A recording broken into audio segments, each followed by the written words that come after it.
자, 파일 시스템에 관한 내용이 나와 있는데 파일 시스템이 몇 번 안 나왔죠? 도대체 파일 시스템이란 말이 뭐냐 하는 것부터 알아야 돼요. 그렇죠? 여기 보면 FAT라고 써 있지 않습니까? FAT란 뜻을 먼저 좀 말씀을 드릴게요. FAT라고 하는 것은 파일 Allocation 테이블의 약자입니다. 즉 파일, 폴더들이 어디에 저장되어 있는지를 기록하는 공간이에요.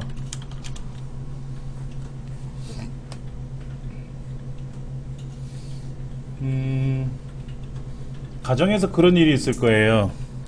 프라이팬을 막 찾아요. 냄비를 찾아요. 가족 중에 구성원이. 그럼 막 싱크대가 갖고 막 뒤적거리죠. 그러면 어디에 있어? 라고 딱 여러분 말씀하실 겁니다. 오른쪽 밑에 열어봐, 위에 왼쪽 열어봐. 그럼 척척 답이 나오죠. 네, 엄마한테는 FAT가 있는데 자녀들이나 배우자한테는 FAT가 없어요.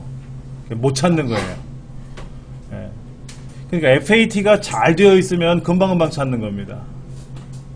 볼게요. 제가 이제 요 안에 제 교환이 들어있는데 이것이 제 컴퓨터 안에 USB 메모리 안에 강의 자료 안에 강좌 녹화라는 폴더 안에 들어있단 말이에요. 그러면 어느 폴더 안에 무슨 폴더가 있고 그 폴더 안에 무슨 파일이 있고 한 것들이 컴퓨터에 기록되어 있는 거잖아요.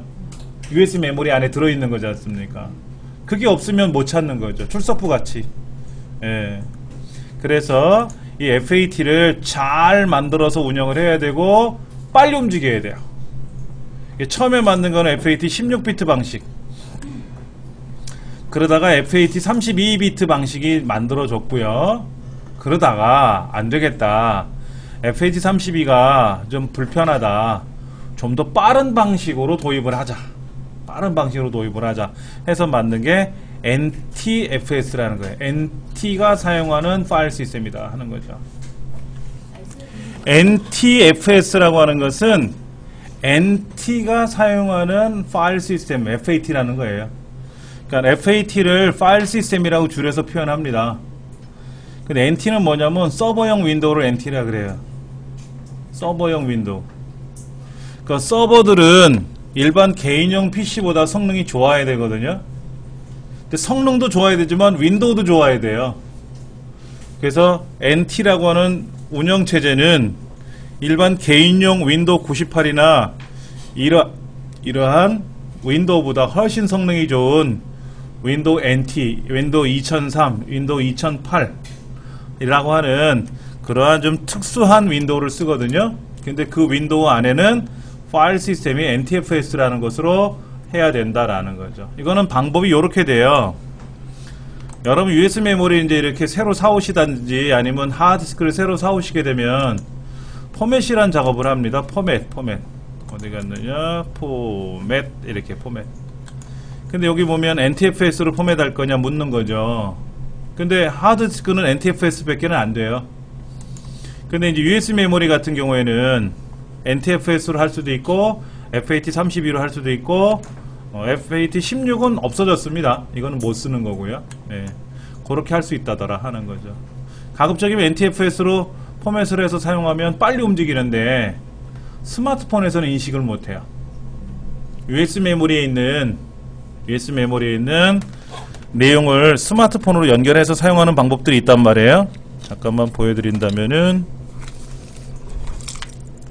요건데 OTG USB 메모리라 그래요. 하나는 PC용으로 연결할 수 있고 뒤집으면 스마트폰을 꽂을 수가 있는데 이렇게 OTG로 되어 있는 USB 메모리는 반드시 FAT 32로 포맷을 하셔야 돼요. NTFS로 포맷을 하면은 스마트폰이나 스마트패드가 인식을 못합니다. 그런 단점은 있어요. 그렇지만 않으면 NTFS로 하는 게 좋겠죠. 그렇게 해서 사용한다고 보시면 됩니다. 1번 문제 보시면 뭐 NTFS의 장점으로 옳지 않은 것을 했는데 공간 낭비를 줄일 수 있다, 안정성이 향상된다, 빨리 사용된다, 굉장히 좋은 말들이잖아요. 네 번째 보기에는 리소스를 최대화한다 그랬는데 리소스는 자원을 사용하는 거예요. 자원 사용. 자원 사용을 최소화시켜야죠. 뭐 좀 꺼내 쓰려고 그랬는데 돈을 많이 달래. 그럼 불편하잖아요. 적게 들어야, 비용이 적게 들어야 좋은 거거든요. 리소스를 조금만 사용할 수 있다 하는 거죠. 최소화시켜야 되는 것이 장점인데, 최대화한다 그러니까 말뜬 가지고 최대화? 그러면 장점이겠구나? 그건 아니다라는 거. 낭비라는 거죠. 그러면 예. 자, 그 다음 부팅 메뉴에 대해서 설명드리겠습니다. 부팅이라는 말은 뭐예요? 부팅 들어보셨잖아요. 윈도우가 켜지는 거, 쉽게 말하면. 여러분 서부의 사나이들, 예, 석양의 뭐 총잡이 뭐 이런 사람들 있지 않습니까? 보면은 말장화 신었잖아요. 부츠 옆에 보면은 이렇게 손잡이가 돼 있죠. 그래갖고 신발을 신을 때 잡아 당기면서 발을 확 집어넣죠. 그 끈을 부트 스트랩이라 그래요. 그러니까 훅 들어간다 이거지. 예, 그거를 부트 스트랩의 줄임말 부트라고 줄인 거예요. 원래 부팅이 아니라 부트 스트래핑을 한다 그래요. 부트 스트래핑. 줄여서 부팅한다고 얘기하는데, 부팅을 하는데 정상적인 경우에는 이상이 없죠. 그냥 켜져요. 잘 켜지는데, 잘 사용하다가 정전이 됐어요. 막 컴퓨터로 작업을 하다가, 엑셀 작업하다가 정전이 됐어요. 그럼 컴퓨터가 꺼질 거 아닙니까? 그리고 정전이 해제가 돼서 다시 키면 어떻게 될까요? 정상적으로 작동 안 해요. 왜냐면 안에 윈도우가 흐트러졌거든. 그러면 이제 그 안에 컴퓨터를 정리하러 들어간단 말이에요. 그걸 이제 복구 모드라 그래요. 이제 이렇게 들어가고, 그러면 컴퓨터가 안에서 알아서 해결을 쫙 해주고 정상적으로 부팅을 해주는 거예요. 안에 꼬인 거를 풀어주고. 그런데 장치가 잘못됐다든지, 안에 장치, PC 안에 들어있는 그래픽 카드라든지 사운드 카드라든지 인터넷 연결한 장치라든지 이런 장치가 잘못됐거나 치명적인 오류가 발생하면은 부팅 자체가 안 돼요. 그럴 때는 컴퓨터가 켜졌을 때, 전원이 딱 켜지고 나마자 F8번 키를 누릅니다. F8번 키. 중요해요. 거기 써 있잖아요. 그렇게 되면은 안전모드 네트워킹, 안전모드 명령 프롬프트 사용, 뭐 부팅 로깅 사용하고 이러한 메뉴들이 쭉 떠요. 그럼 키보드로, 마우스가 안 움직이고 키보드로 오르락 내리락 하다가 원하는 항목에 가서 엔터를 탁 치면 그렇게 부팅이 되는 겁니다. 그러니까 이제 안전모드로 부팅을 하게 되면은 컴퓨터 상에 있는 문제를 대부분 해결을 해줘요. 그래서 안전모드 상에서는 인터넷도 안 되고 소리도 안 나고 아무것도 안 돼요. 프린터도 작동 안 되고. 그러니까 안전모드는 컴퓨터 내에 문제가 발생했을 때 처리하라고 만든 기능이니까 안전모드로 들어가서 해결 보고 나면 다시 껐다 키셔야 돼요. 안전모드에서 빠져나오게 되면 정상적으로 잘 돌아가죠. 그렇게 하는 사용 방법들이 그 부팅 메뉴 중에 있다라는 거죠. 자, 문제 보면 부팅 방법을 선택하기 위해서 F8번 누른다 그랬어요.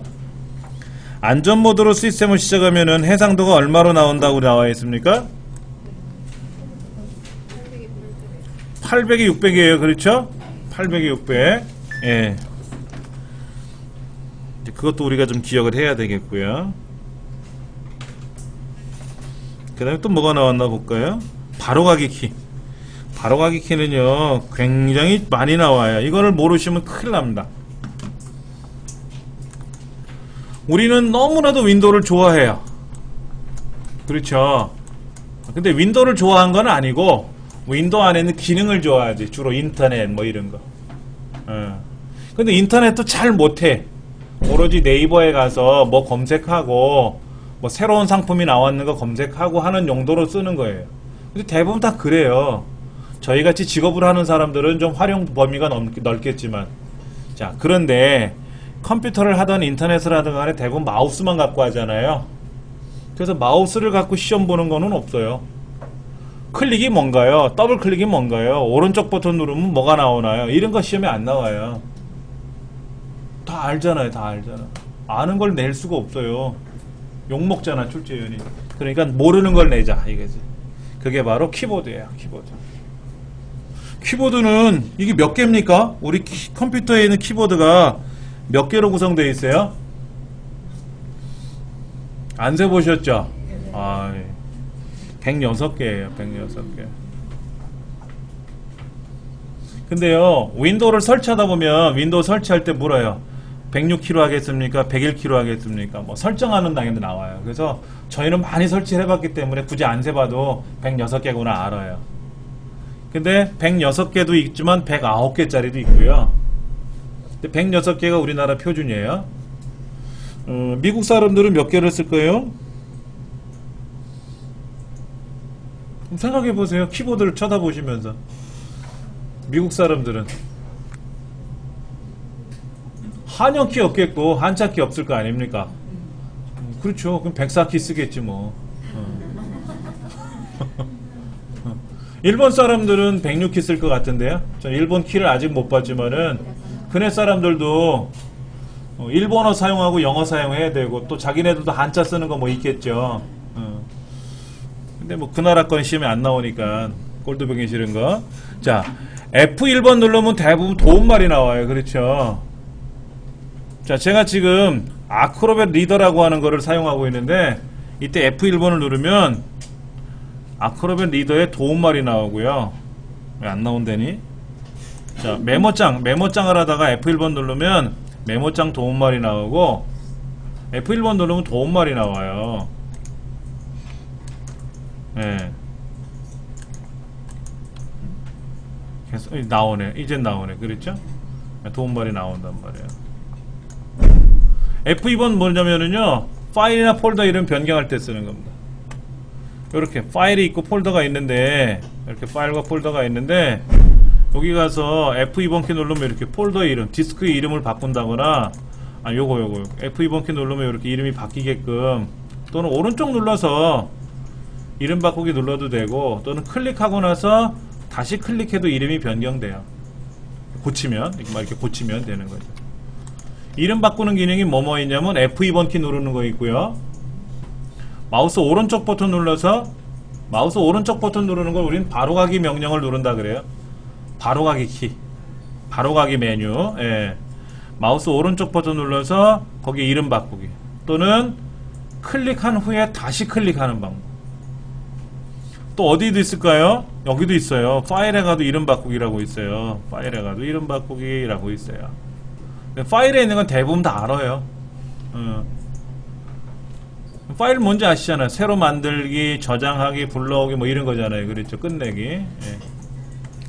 F3번은요 검색 결과를 보여줘요. 한번 볼까요? 여기서 F3번을 딱 누르면 이렇게 검색하라고 뭐가 뾰뿅 하고 뜨잖아요. 그렇죠.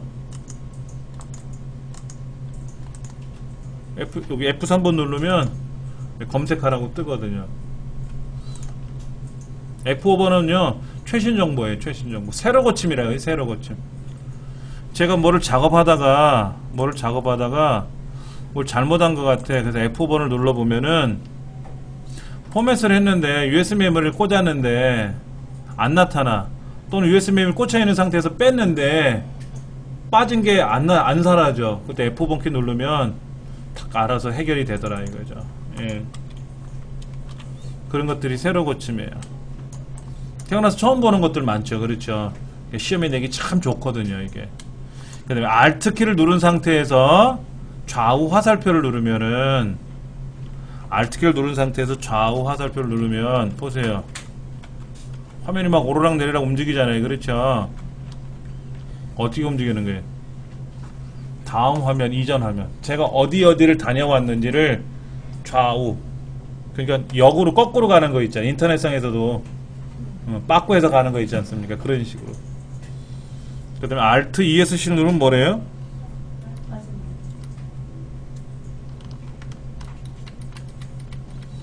자, 지금 제가 요 교환해서 Alt ESC를 누르고 또 누르고 그러면 하나, 둘, 셋, 넷. 네 가지 보이죠? 크게 보이네. Alt 탭은 누르는 건 뭐냐면 Alt하고 탭 키를 누르면 여기 나타나네. 여기 이렇게 나타나잖아요. 그렇죠. 그래서 바탕화면 그럼 바탕화면 보고 교환 그럼 교환이 보이고 Alt하고 탭을 누르는 거. Alt하고 엔터 누르면 뭐가 된다? 속성 대화 상자 등록 정보라고 하는 게 보인다. 이렇게 자, C 드라이브에 가서 Alt 엔터를 쳤다. 그럼 속성. 그 다음에 이 폴더에다 대고 Alt 엔터를 쳤다. 그럼 이 폴더에 대한 속성. 그 다음에 이 파일에 가서 Alt 엔터를 쳤다. 그럼 파일에 대한 속성. 오른쪽 눌러서 제일 끝에 있는 속성 누르는 거랑 똑같아요. 마우스 오른쪽 버튼 누르면 제일 밑에 나오는 메뉴가 속성입니다. 등록 정보라고도 그래요. 요거에 폴더의 개수, 파일의 개수, 용량, 언제 만들어졌으며 이런 것들, 그런 것들을 보여주는 것을 우리는 속성이라고 합니다. 그 다음에 Alt 스페이스바. Alt가 뭐예요? 밑에 있고 스페이스바 누르면 뭐예요? 뭐가 나타났다. 여기 무슨 얘기인지 헷갈리시죠? 이게 활성창이라 그러죠. 활성창. 활성창이라는 건 뭐냐면요, 맨 위에 올라와 있는 애. 지금 교환보다 메모장이 위에 있잖아요. 얘를 활성창이라 그래요. 그 다음에 제가 교환을 누르면 교환이 제일 위에 있잖아요. 그럼 얘가 활성창이 되는 거고. 그래서 컴퓨터에서는 이 활성창을 보기가 싫어 이거. 그럼 어떻게 닫아요? 요거 눌러 닫죠? 이건 95년도 방법이고 새로 나온 방법. 아니 그전에도 있었던 건데, 여기 제목 없음이란 글자 있죠? 그 앞에 그림 보이시잖아요. 여기를 클릭하면 이런 메뉴가 떠요. 그거를 Alt 스페이스바 누르면 나온다고. 시각장애인은 여기를 못 누르잖아. 안 보이니까. 그러니까 Alt 스페이스바 눌러서 이동. 그래서 이렇게 키보드로 올라가고 내려가고. 키보드로 하는 거예요. 요만큼 더 해야지. 엔터 탁 치면 이제 거기에 있는 거예요.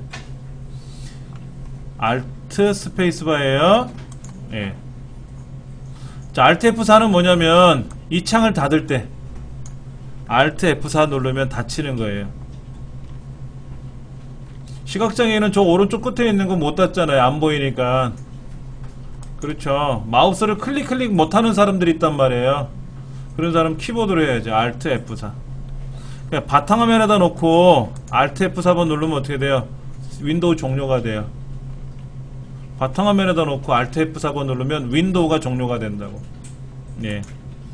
그 다음에 아도비 리더, 뭐 포토샵, 아래 한글, 인터넷 상태에서 Alt F4번 누르면 인터넷이 닫혀버리는 거죠. 예. Alt 프린트 스크린 키는 뭐냐면은요, 활성창, 요거 활성창이라고 하는 얘를 제가 그림으로 저장하고 싶어요. 얘를 근데 그냥 프린트 스크린 키를 누르면은요, 프린트 스크린 키를 누르면 어떤 현상이 발생하냐면 화면에 이렇게 아까 보였던 창, 활성된 창 전체가 다 보이는 거죠. 보셨어요? 어떻게 했는지? 제가 지금 요 창 띄워놓고 메모장 띄워놨잖아요. 근데 요 창을, 요거를 그림으로 저장하고 싶은 거야. 왜냐면 교환을 만들어야 되거든. 지금 이 장면을 우리 책으로 만들려면 어떻게 돼요? 옛날에는 찰칵 찍었단 말이야. 찍어가지고 필름 현상하고 인화해서 가져왔단 말이야. 그런데 요거를 그대로 저장하는 방법은 F12번 오른쪽에 있는 프린트 스크린 키예요. 그러면 일단 눈에 보이는 모든 것이 다 저장이 돼. 이 안에 여기 있는 게 다 이렇게 저장이 된다고. 근데 제가 원한 건 이게 아니라 뭐냐면 요것만 떴으면 요것만 저장이 되면 좋겠어. 자, 그러면 이때 프린트 스크린 키 누르면 안 되잖아요. 그럼 뒤에 있는 그림판도 저장되잖아. 그때 Alt 프린트 스크린을 누르는 거예요. 그리고 나서 붙여넣기를 누르면 딱 그거만. 우리 실기책에 보면은 컴퓨터 화면들이 많이 보이잖아요. 그런 거를 만들 때 쓰는 거예요. 책 만드는 사람들은 이 프린트 스크린 키, Alt 프린트 스크린 키를 굉장히 많이 활용하죠. 예. 이게 없으면 뭐 교환을 못 만드니까. 옛날처럼 이걸 사진 찍어서 작업할 수 없잖아요. 여러분, 화면을 사진으로 촬영하는 게 굉장히 어려운 겁니다. 우리 스마트폰으로 이 화면을 찍으려고 그러면요, 어려워요. 대부분 어떻게 찍냐면 위에서 찍어. 스마트폰 이렇게 위에서 찍어. 그러니까 화면이 깨져서 나와. 그러니까 저도 무슨 그림인지 모르겠고 정확히 정면에서 찍어야 되는데 얘가 주파수가 있거든요. 껌뻑껌뻑거릴 주파수가 있거든요. 그러면 카메라에 셔터 스피드를 맞춰놓고 찍어야 돼. 그래 정확히 찍혀요. 어려워요 용어 자체도. 그런데 그냥 Alt 프린트 스크린 키 누르면 착 들어가더라 이거죠. 프린트 스크린 키는 전체가 저장되는 거예요. 전체가. 전체가 이미지로. 자 이제는 컨트롤 키 누르는 거 한번 해볼게요. 컨트롤하고 컨트롤 A 누르면 뭐가 되냐면은요, 컨트롤 A 누르면 이거 봐 전체 선택되잖아. 컨트롤 A 그럼 전체 선택이 된다고. 여기에서 컨트롤 A 그럼 전체 선택이 된다고. 그 다음에 컨트롤 ESC는 뭐냐면 시작 누르는 거. 우리가 시작 누르려면 마우스로 시작 누르시잖아요. 키보드로는 뭐 누르냐면 그 컨트롤하고 알트 사이에 보면 그 깃발 그림 같은 거 있잖아. 로고. 그거 눌러도 돼요. 근데 이거 없는 키도 있거든. 키보드가. 구형 키보드는 얘가 없단 말이야. 그래서 컨트롤 ESC를 누른다. 그 시작 버튼이 몇 개 있어요? 키보드에. 왼쪽 하나 오른쪽 하나 있죠? 두 개가 있잖아요. 두 개. 두 개나 있나? 근데 오른쪽에는 또 하나 이상한 거 있죠? 컨트롤하고 알트 사이에 깃발 그림이 오른쪽에 뭐 하나 있잖아요. 걔는 뭔지 아세요? 마우스 오른쪽 버튼 누르는 키예요.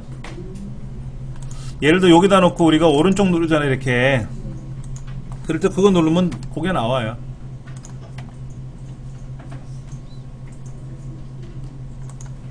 키보드로 이렇게 왔다리 갔다리 하다가 블럭을 이렇게 잡고 그 다음에 얘를 누르면 여기 뭐 복사 이렇게 복사 되잖아요. 그렇죠? 복사 여기 가서 뭐 눌러가지고 붙여넣기 딱 이렇게 붙여넣기 되잖아. 우리는 마우스로 하니까 편했지만 마우스를 못 쓰는 사람도 있단 말이야. 그런 사람들을 위해서.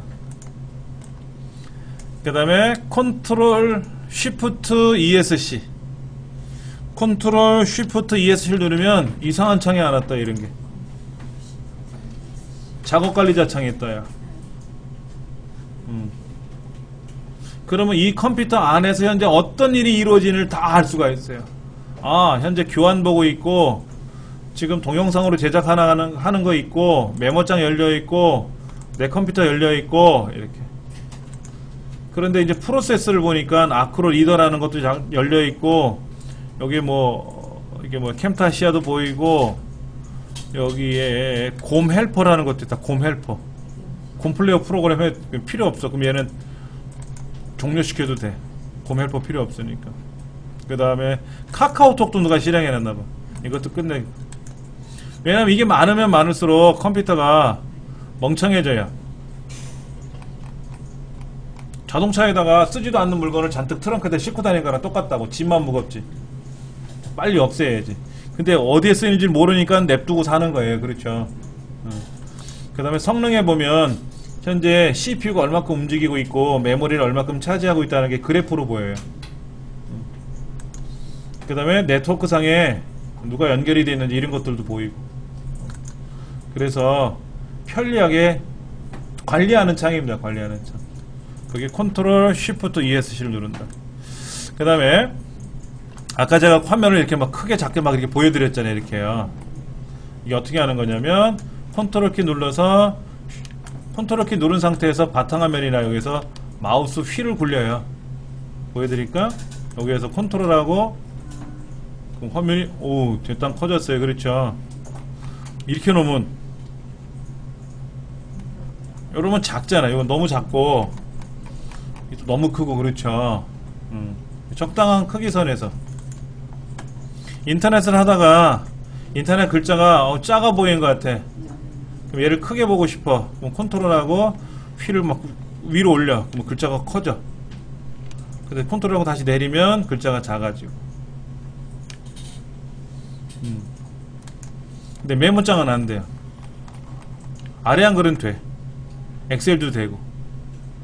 아래 한글 실행해놓고 여기다 컨트롤하고 마우스 휠을 막 위아래로 굴리면 화면에 글자들이 커지고 작아지고 막 그래요. 그런 기능이 있다. 쉬프트 키 누르는 겁니다. 쉬프트. 우리가 딜리트 키 누르면 어떻게 돼요? 삭제가 되죠. 윈도우에서는 삭제를 하면 휴지통을 갑니다. 근데 쉬프트하고 삭제를 하게 되면은 휴지통을 안 가요. 바로 삭제돼요. 그 다음에 쉬프트 F10번을 누르면 마우스 오른쪽 버튼 누른 거와 같아요. 바로 가게 메뉴. 쉬프트 F10번 누르면 이렇게 오른쪽 버튼 누르는 거랑 같다. 그러니까 지금은 그 특수키가 있으니까 눌러도 되지만 이 특수키가 없는 키에서 키보드에서는 어떻게 된다? 쉬프트 F10번을 누른다 하는 거죠.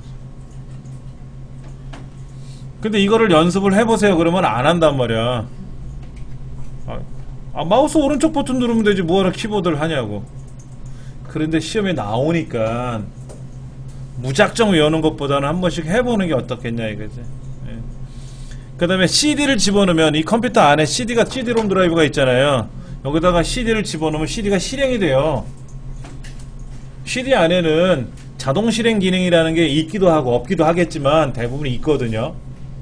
그래서 아래 한글 CD를 사면 그 CD를 집어넣은 아래 한글이 쫙 자동으로 설치가 되는 화면으로 넘어가거든요.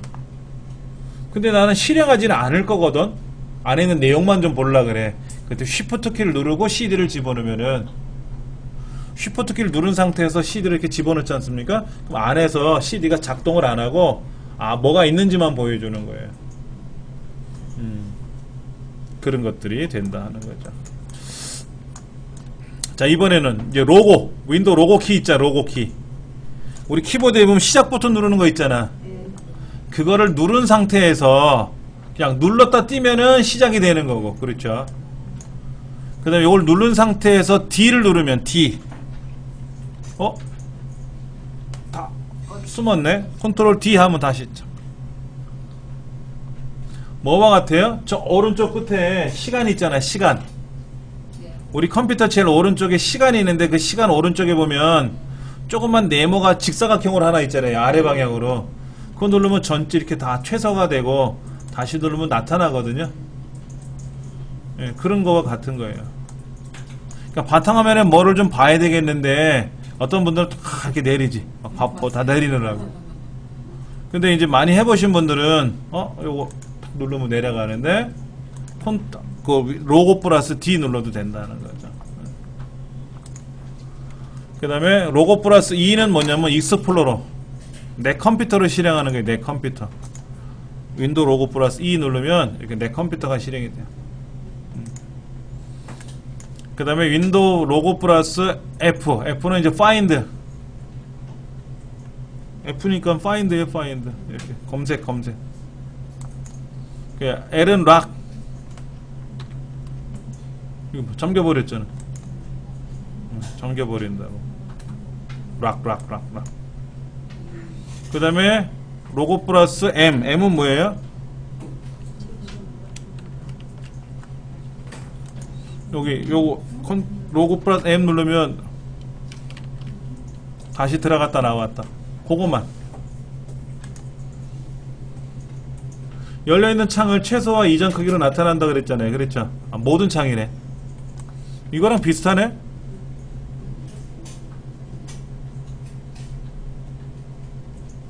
요거랑 비슷하네. 그 다음에 이제 이거 실행창 R. 윈도우 로고 플러스 R 누르면 실행창이 떠요. 이렇게. 뭐를 실행하겠습니까? 나 노트패드 할래. 노트패드. 그 뭐야? 메모장이 열리는 거지. 윈도우 로고 R 실행을 해가지고 나는 칼크 할까요? 칼크. 캘쿨레이터의 줄임말. CALC. 그러면 계산기야. 계산기. 요 계산기 프로그램의 이름이 칼크예요.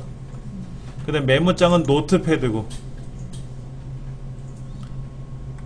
페인트 브러쉬, 그림판 같은 것도 있고. 그런 명령어를 알면 직접 실행할 수 있죠. 어디 가서 뭐를 찾아야 되는데 막 헷갈리거든. 그럴 때. 그 다음에 이제 접근성 센터는 U. 접근성 센터는 뭐냐면요, 과거에는 윈도우 XP 시절에는 내게 필요한 옵션이라 그래서 휠체어 그림이 그려져 있었어요. 장애인을 위한 기능. 근데 그거를 이제 접근성 센터라고 이름을 바꿨어요. 난 다리가 불편해서 컴퓨터를 사용하는데 힘들어. 그런 경우도 있겠지만 보편적으로는 없죠. 내가 다리를 다쳐서 키보드를 만지는데 불편해, 이거는 아니잖아요.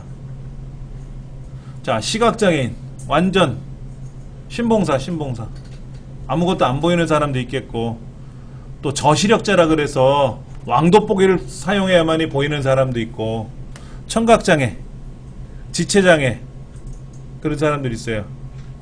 그러니까 팔이 이렇게 굳어가지고 마우스를 돌리기가 힘들 때 있는 사람도 있단 말이야. 그래서 그런 사람을 위한 키보드를 이용한 마우스처럼 쓰는 방법,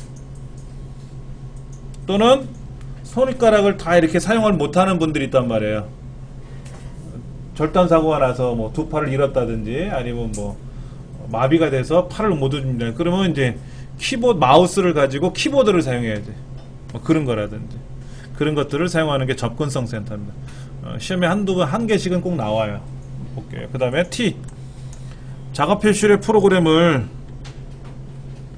밑에 보시면은요, 로고 플러스 T 누르잖아요. 로고를 누른 상태 T만 띡띡띡 누르면 작업 표시이 어디냐면 제일 아랫줄이거든요.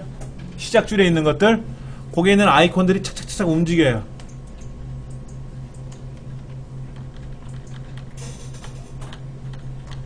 그러다가 띄면 뭐가 돼요?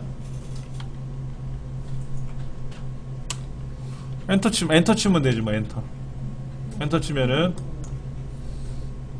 그러니까 마우스로 불편하신 분들이 쓰는 방법이에요. 키보드를 꼭 필요로 하는 사람들이 있지 않습니까? 우리는 마우스를 클릭하면 되지만, 그런 거. 그 다음에 스페이스, 로고 플러스 스페이스. 그럼 화면이 어떻게 됐어요? 저건 요 가운데 있는 건 뭐야? 네모는 이렇게? 아까 보니까 메모장 그림 같은데? 메모장 그림? 그렇죠. 그래서 제일 오른쪽에 보면 바탕화면 보기라고 있잖아요. 아이콘이. 걔를 누르지 않고 갖다 대기만 하면 어떻게 돼요? 뭐가 있는지 대충 윤곽만 잡아주고, 마우스를 클릭하면 다 숨지만 거기에다가 마우스를 쓱 갖다 대면 이렇게 흔적이 보이거든.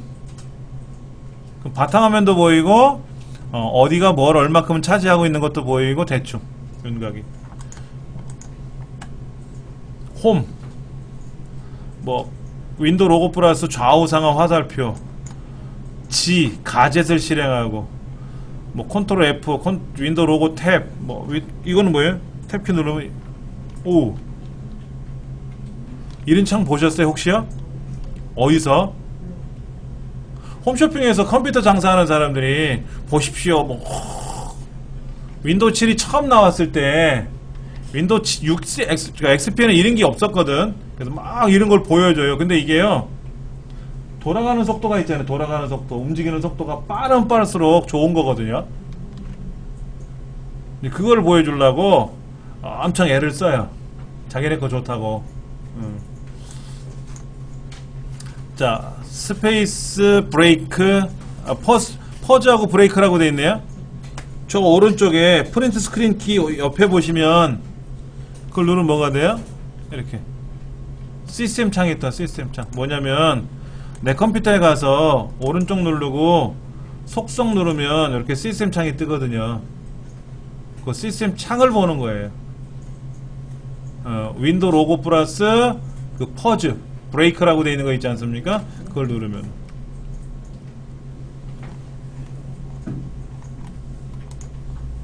어떤 게 나올지 몰라요. 이 중에 어떤 게 나올지 몰라요. 근데 많이 나왔답니까?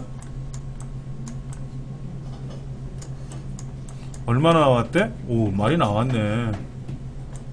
시험이 많이 나왔나봐요. 그렇죠. 저는 뭐 이거 시험 안 보니까 걱정 안 해도 돼요. 여러분이 걱정이죠. 자, 바로가기 아이콘. 바로가기 아이콘은 뭔지 아시죠? 이거 요런 거 이렇게 화살표 그려져 있는 아이콘.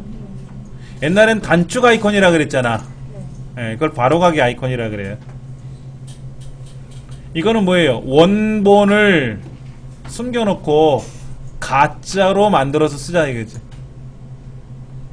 왜냐면 원본을 꺼내놓고 작업하다가 원본이 손상 입으면 안 되니까 가짜로 만들어 놓고 쓰는 거야. 가짜를 하나 만들어서. 예. 그러니까 컴퓨터 사용하는 모든 아이콘들, 모든 개체들 다 만들 수 있어요. 뭐 C 드라이브도 다 만들 수 있고, USB 메모리도 바로가기 아이콘 만들 수 있고, 다 만들 수 있어요.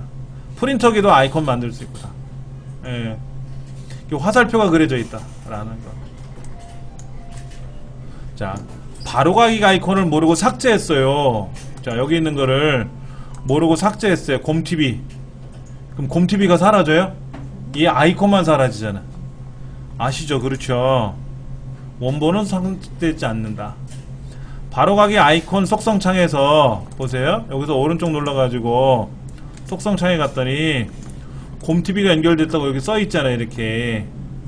이거를 뭐라고 바꿀까? 노트패드. 노트패드라고 바꾸면 메모장이 열리네? 누군가가 막 겁나게 더블 클릭을 하면 곰TV는 안 나오고 메모장만 나오는 거잖아요. 그렇죠? 이건 범죄인데? 응.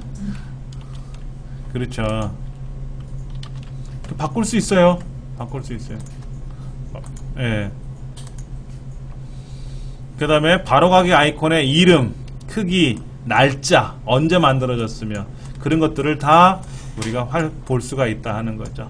그 다음에 그 프로그램의 이름은, 확장자는 링크의 줄임말이에요. 그러니까 진짜 벽이 하나의 개체에다 바로가기 아이콘은 수백 개를 만들 수 있어요.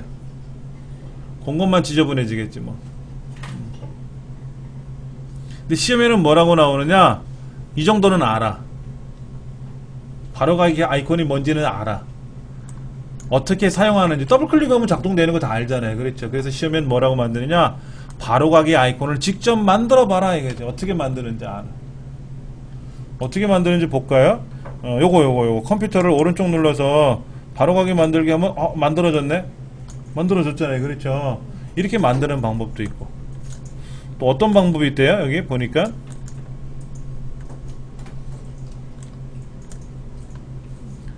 마우스 오른쪽 버튼 누르면 대부분 해결이 돼요. 어떤 아이콘을 갖다 놓고 프린터기에 갖다 놓고 오른쪽 버튼 누르면 바로가기 아이콘 만들기라는 게 떠요. 아니면 새로 만들기라고 있다고. 여기다 오른쪽 눌러서 새로 만들기에 가서 바로가기 만들기 하면 어떤 거 만들 거니? 몰라, 찾아봐야지. 어디 있는데 그거. 잠깐만. 내 컴퓨터에 C 드라이브에 HNC에 HNCTT 안에 내 건 여기 있어. 요거 이게 한컴 타자 연습이거든. 이렇게 해가지고 이름 뭐라 할래? 한컴 타자. 이렇게 만들어진 거야. 원래는 여기 있는 거잖아. 이렇게 내 맘대로 만들면 되지 뭐. 그렇게. 또 오른쪽 버튼을 끌고 가요. 얘를 마우스 오른쪽 버튼을 끌고 가. 이렇게 끌고 가서 딱 놓으면 여기다 만들래? 그럼 만들어라. 그럼 만들어줘. 그렇죠? 컨트롤 시프트 하고 끌고 가.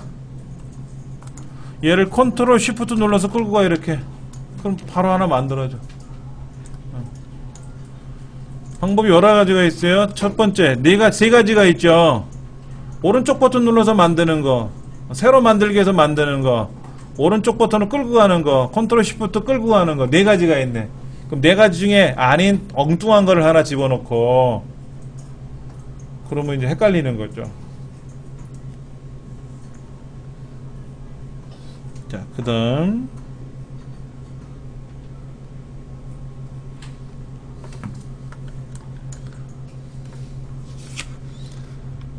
작업 표시줄 및 시작 메뉴 속성. 작업 표시줄이 어디에요? 작업 표시줄이 여기지 뭐. 여기 꼭대기 제가 보여드린 요 자리. 시작 버튼 나오는 이 줄 있잖아요. 이 줄. 거기를 우리는 뭐라고 부른다? 작업 표시라 그래요. 저 오른쪽에 보면 시간 보이잖아요. 본래 밑에 있는 걸 제가 올려놓은 거예요. 근데 여기 보면 알림창들이 있어요. 알림창들. 네트워크가 연결되어 있고 볼륨 조절이 가능하고 볼륨 조절 가능하고 또 다른 알림줄도 이렇게 있단 말이에요. 뭐 어쩌고 저쩌고 이렇게 있단 말이에요. 이렇게. 근데 여기 이제 메모장도 열려 있고 아크로벳 리더도 열려 있고 그 다음에 뭐 인터넷 아이콘도 있고 뭐도 있고 이런 거 보인단 말이에요. 자, 그런데 제가 이거를 막 끌고 갔잖아요. 이렇게 끌고 갔죠. 여기 보시면 작업 표시율 속성에 가서 잠금하면 어떻게 돼? 잠금하면 못 끌고 가. 잠겼으니까. 안 잠겨야 끌고 가. 자동 숨기기 누르면 사라져. 갖다 대면 나타나고 빼면 사라지고. 왜? 그 한 줄 더 쓰려고. 그 다음에 작은 아이콘 쓰겠다라고 하면 뭐가 돼요? 아이콘이 되게 조그매져. 그 와이드 모니터 쓰시는 분들은 넓기는 넓은데 높이가 낮잖아요. 그럼 아이콘을 어떻게 쓰면 좋을까? 작은 아이콘 쓰시면 좀 도움이 되겠죠. 아니면 얘를 왼쪽 벽으로 끌고 가세요. 이렇게 왼쪽 벽으로. 왼쪽에다 갖다 놔. 이렇게 옆으로. 좀 어색하지. 보통 이제 올려놓고 어디 갔느냐 올려놓고 이렇게 쓰기도 하고.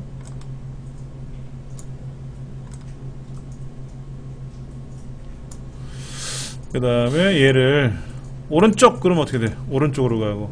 아무리 잠겨 있어도 끌고는 못 가도 잠겨져 있으면 끌고는 못 가는데 왼쪽 그리고 왼쪽으로 가고 아래 그러면 아래로 샥 내려가고. 잠겨져 있어도 그건 가능해요. 안 잠겨 있으면 마우스로 막 끌고 다녀도 되고. 그 다음에 높이도 이렇게 두껍게 만들 수 있어. 두껍게 이렇게 한 줄로 만드니까 아이콘들이 막 겹쳐 보여갖고 뭐를 해야 하는지 모르는데 두 줄 정도만 쓰면 널널하게 보이잖아요. 그렇죠? 뭐 그런 것도 있고. 그 다음에 알림 영역이라고 하는 게 여기 아까 보셨던 여기 화살표가 있는 이 동네인데 이거를 내 마음대로 지정할 수도 있어요. 볼륨 조절은 여기 볼륨 조절 나와 있잖아요. 지금. 근데 난 보기 싫어. 그래서 볼륨 조절은 알림만 표시할 거야. 그럼 숨어줬어. 근데 아니야. 걔도 봐야지. 그럼 나타나고. 필요 없는 것들은 숨겨놓고 꼭 필요한 것들은 꺼내보고 하는 방법들, 이런 것들이 있더라 하는 거죠. 그 다음에 에어로피크라고 하는 건 뭐냐면 아까 에어로피크는 요걸 갖다 대면 바탕화면이 이렇게 보이고 그러잖아요. 근데 에어로피크라고 하는 거를 뺐잖아요. 제가 이렇게 그랬죠. 여기다 갖다 대면 뭐예요? 어쩌라고? 누르면 사라지는데 갖다 대도 사라졌었잖아. 근데 이제는 안 사라지지. 왜? 요거 뺐으니까. 에어로피크 기능을 이용해서 바탕화면 미리 보기라는 걸 해놓으면 어떻게 되냐면 컴퓨터에서 마우스를 쓱 갖다 대면 누르지 않아도 바탕이 보이잖아요. 근데 이거 하려면 컴퓨터가 좋아야 되거든. 성능이 안 좋은 컴퓨터는 버벅거려요. 그래서 이거를 안 쓰는 게 낫지 않겠냐겠지. 성능이 안 좋은 거라면. 그런 방법이 있다더라 하는 거. 그러니까 작업필 잠그는 거, 자동 숨기는 거, 작은 아이콘 쓰는 거, 위치 지정하는 거, 이런 것들은 말씀을 드렸어요. 예. 여러분들이 한 번씩 더 보셔야 돼요. 그 다음에 시작 메뉴 탭. 시작 메뉴는 어디에 있습니까? 시작이 이거잖아.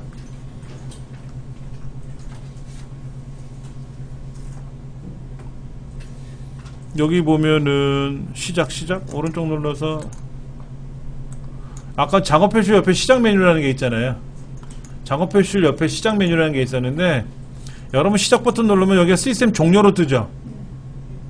전 가급적 종료를 안 하거든요. 제 컴퓨터는 껐다가 다시 켜려면 시간이 오래 걸리잖아요. 전 절전으로 놔요. 절전을 두고 만약에 제가 지금 낮에 집에서 막 작업을 하다가 나왔거든요. 엑셀도 틀어놓고 파워포인트 틀어놓고 포토샵 틀어놓고 막 작업하다 중간에 나왔는데 시스템 종료를 해버리면 다 사라지잖아요. 그럼 집에 가서 다시 다 열어놔야 되잖아요. 그러니까 막 펼쳐놓고 펼쳐놓고 절전만 해놓고 나오면 그대로 멈춰요. 그리고 집에 가서 파워 스위치를 한번 더 누르면 이제 바탕화면에 아이콘이 뜨거든요. 사용자 아이콘이. 그때 눌러주면 제가 아까 작업하던 거 그대로 다시 열려요. 근데 절전 모드를 해놓고 나서 멀티탭을 끄면 안 돼요. 그러면 정전되는 겁니다. 우리가 시스템 종료를 하게 되면은 전원 코드를 분리시켜도 상관이 없는 거잖아요. 근데 절전을 해놓고 나서 코드를 빼버리면 정전돼 버리는 거예요. 그럼 큰일 납니다. 예. 그러니까 절전을 하는 이유는 이제 작업 마무리 됐으니까 자야 돼, 또는 어디 나갈 거야, 그러면 시스템 종료를 하는 거고, 마저 해야 돼, 한 이틀 있다 해야 돼, 그러면 종료를 해야 되겠지만 막 펼쳐놨어. 그래 놓고 다시 껐다가 킬려면 번거롭잖아요. 그럴 땐 절전을 하면 편하다 이거지. 그럴 때. 예. 뭐 사용자 지정도 있습니다. 여기에 여러 가지가 있는데, 이 사용자 지정에 관한 거는 시험 문제 잘 내지는 않아요. 이것까지 다 내면 너무 어려워. 그러니까 이런 거를 묻는 거는 이제 정비사 자격증에는 뭐 나올 수 있겠지만, 일단은 뭐 요 절전이냐 시스템 종료냐 하는 거, 그 정도만. 자, 도구 모음에는 여기 보세요. 주소, 링크, 이런 것들을, 그러니까 주소라는 걸 제가 하나만 선택해 볼게요. 어떤 일이 발생하냐면요, 밑에 주소 아이콘이 생깁니다. 여기 주소 아이콘이 생겨요. 여기에 여기다가 google.co.kr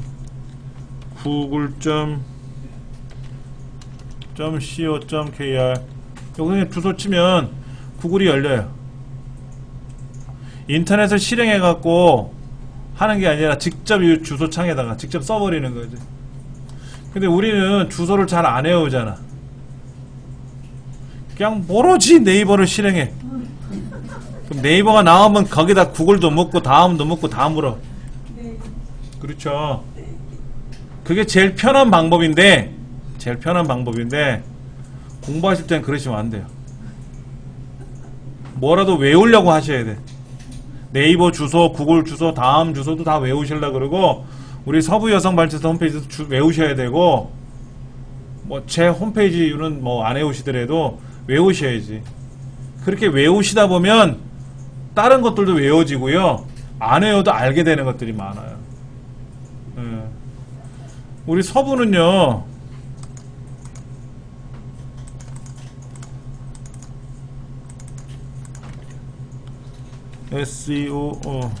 서부.서울위민.or.k 이게 서부예요. 근데 여기 이제 남부, 그러면 이건 남부예요. 이건 중부예요. 이건 북부예요. 이건 동부여성발전센터입니다. 이건 서초여성인력개발센터고요. 콩글리시로 만들어놨단 말이야. 여기 이렇게. 좋잖아요. 그렇죠. 외우면 돼. 근데 시종일관 우리는 무조건 안 외우고 네이버에다가 그냥 다 오로지 의존을 하는 습관이 있단 말이에요. 그러면 나쁜 거는 아닌데 학습이 안 돼. 학습이.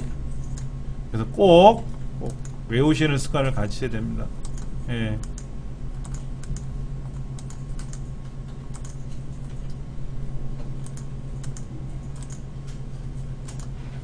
그럼 편하거든. 그리고요, 여러분들 이런 데가 나왔단 말이에요. 이렇게 여기 지금 여기 뭐가 있잖아요. 브랭크라고 이렇게 나왔단 말이에요. 이렇게 화면에 아무것도 안 나왔잖아요. 그렇죠? 이 상태에서 여러분 네이버, 우리말로 여기다가 네이버 이렇게 검색한단 말이야. 네이버 검색하잖아요. 그렇죠? 그럼 어디 가든지 네이버는 열리니까. 근데 사실은 여기가 주소창이지만 검색창이에요. 여기다가 네이버 검색을 하는 거예요. 네이버 검색. 지금 여기는 뭐 이상한 게 열려서 그런데, 자, 여기다가 제가 이정민 훈장이라고 쓰고 네이버로 검색을 한번 해볼게요. 네이버 바로 나오죠? 제가 네이버로 검색했잖아요. 이정민 훈장, 여기는 줌으로 연결됐고, 여기 네이버를 클릭을 하면 연결되거든요. 여기 검색창이에요. 여기가 검색창이야. 근데 이 줌이라고 하는 사이트가, 아까 여기 줌 알툴바가 있어가지고 얘가 자꾸만 명령을 걸면 줌이 걸리네. 여기가 이 썩을 놈들이 여기에 빠른 검색, 구글, 네이버, 네이트 빼고, 오케이. 그 다음에 설정하는 방법들이 있어요.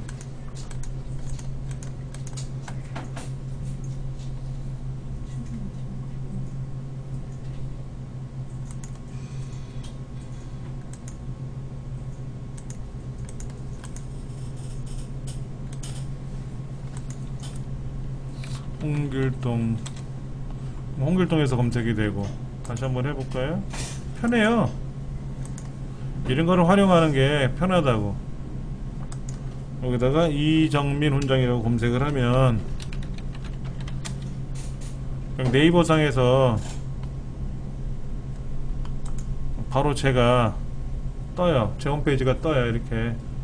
여기가 검색창이에요. 검색창. 요 검색창 안에다가 네이버 검색 도구를 넣을 줄만 알면 돼요.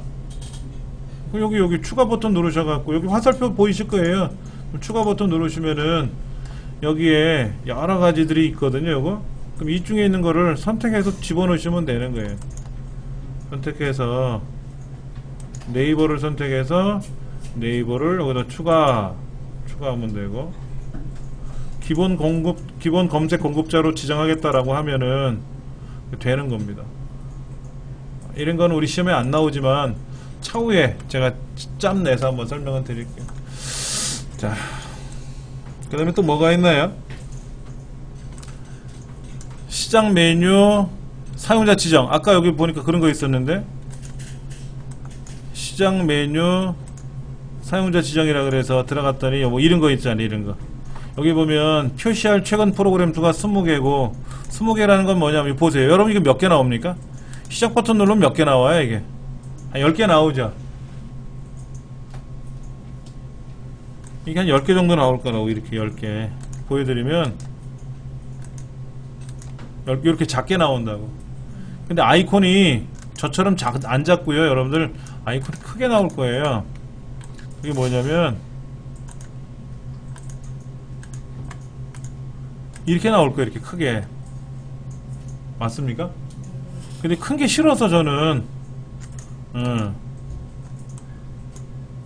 그래서 제가 요거를 사용자 지정에 가서 작게 만들어라. 작게.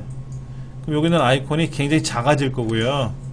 한 20개씩 봐라 이거죠. 20개씩 봐라 이거죠. 그러면 점프 목록은 아까 10개라고 돼 있었죠. 그럼 요게 이렇게 20개씩 보이고요. 그래서 요 안에 보이는 요거 이게 10개가 나오는 거예요. 점프 목록이라 그래 이거를. 그러니까 만약에 여러분들이 이거를 점프 목록을 20개로 바꿔주면 어떻게 되냐면요, 여기 있는 점프 목록이 이게 20개가 나온다고. 이게 많이 나오잖아요. 보시면 여기가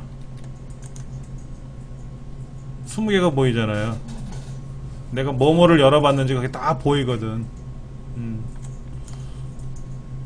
그러면 막 헤맬 필요 없이 이 안에 들어가서 포토샵 하신 분들이 요 작업을 했는지 저 작업을 했는지, 또 여기 엑셀 여기 메모장 하신 분이 무슨 작업을 했는지 여기가 있지 않습니까? 그럼 요거 딱 누르면 착 나오잖아. 실버교육 한 거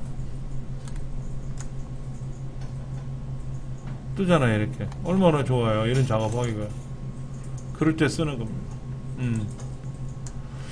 전원 단추 동조 아까 말씀을 드렸고요. 요거 아까 그림에 봤던 것도. 점프 목록이라고 하는 건 요거예요. 이게 점프 목록입니다. 이렇게 보시면 여기 이렇게 보이는 게 있는데, 그 중에 저는 요거 줄탁동기라고 하는 얘를 항상 봐야 되거든요. 이게 20개라 그랬는데 21번째 파일을 열면 어떻게 될까요? 제일 먼저 열었던 게 밀려나간단 말이야. 밀어내기니까. 근데 나는 요 파일만큼은 꼭 수업 시간에 봐야 되니까 없어지면 안 돼. 그럼 요거를 앞정을 콩 찍어. 앞정을 찍어놨잖아, 이렇게. 그럼 고정된 거야. 그럼 나머지 것들끼리만 없어지는 거지. 다시 누르면 어떻게 돼? 원래대로 목록에 들어가는 거고. 그러니까는 중요하다고 생각하는 거는 어떻게 하나? 꼭 찍어라 이거지. 이렇게 앞정으로 이렇게 고정되어 있다고 표시가 되어 있거든요.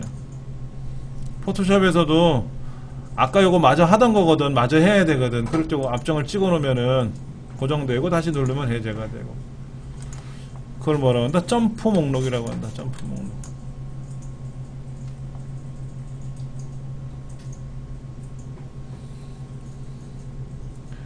그 다음에 탐색 기서부터는 좀 이따 한번 해볼게요. 탐색 기서부터는 좀 이따가 아니라 다음 시간에 하고, 잠시 쉬는 시간을 갖고 나서 실기 실습하도록 할게요.